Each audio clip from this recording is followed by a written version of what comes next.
Hello there, my name is assassinatorRFC, and you probably know that, and this is a tutorial, you probably know that. However, I'm going to show you a nifty, cool trick that you might not know using controllinators. Now, what I'm going to be showing you today is how to open doors and just generally interact with the world via your sackbot wirelessly. So, what I've set up here is simple toggle door activated by a tag sensor, activated activated by a tag, which will be on the sackbots or sackboy in this case.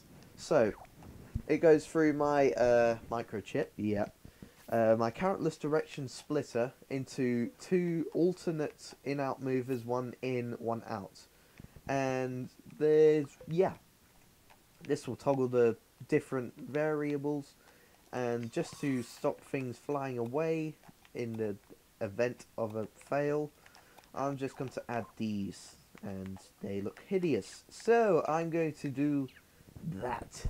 Marvellous. So what I'm going to be doing with my sackboy today is making a follower. Now the follower is kind of part of this tutorial because you are actually going to have to use closest player in the remote control receiver. Now it really doesn't matter what color it is, because it will go to the nearest player, like so. Now what this will do is when you click a button, it jumps to me, and if I drag this down, it will actually, if I jump, it has X. Now, using this theory, is technically a one-player theory and works best in one player. I'm going to use my sackboy to open the door. You see? Wonderful. Now, I'm going to open the door by pushing triangle. Wonderful. Okay. Now, and open sesame door. It's open. Cool. We got the first part. So it's a simple toggle, and I'm pressing triangle to make it toggle. I'll just get that in view, like so, and like a spam. And because it is a toggle switch, it is easier to use. You don't have to keep on holding it to run through, because that is kind of a hindrance for smooth gameplay.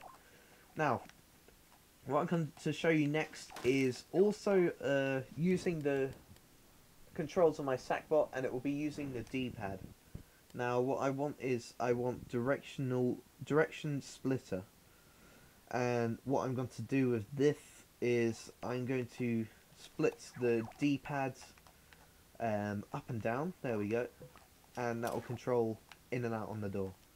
This is just something a little more complex, and it works quite well.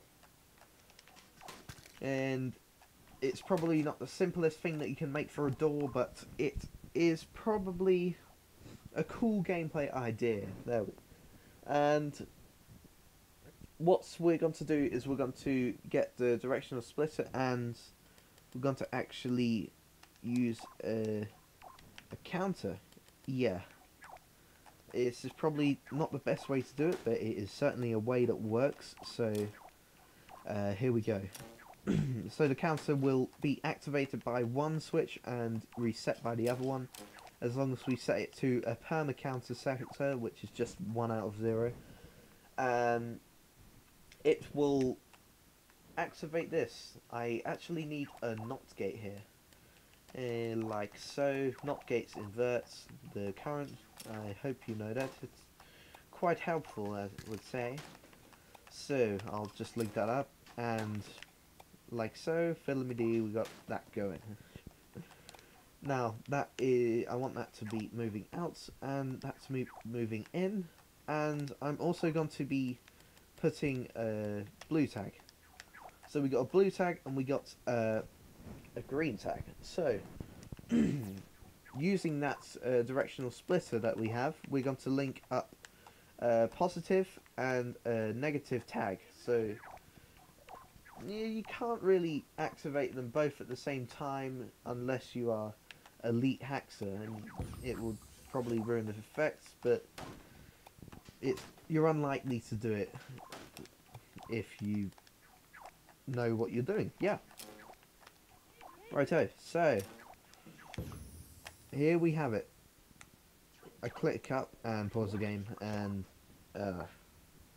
okay, let's not use the D-pad because we are in create mode, but that I can assure you that does work in the event of play mode, because you smile and yeah.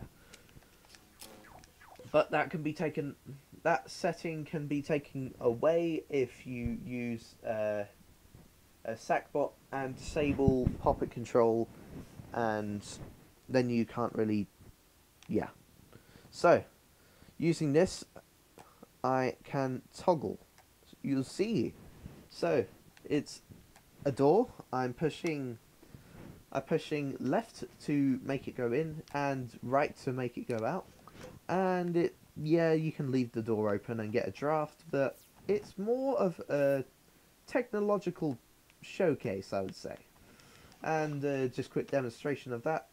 Going left, it opens and makes the perma counter 1, the equivalent of 1, and then we go right and it makes it resets it back to 0, making the not gate activating this one.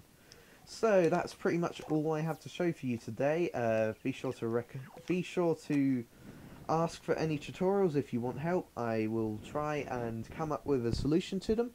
And I have been AssassinatorRFC. I'm still getting followed here. I'm going to run, and thanks for watching.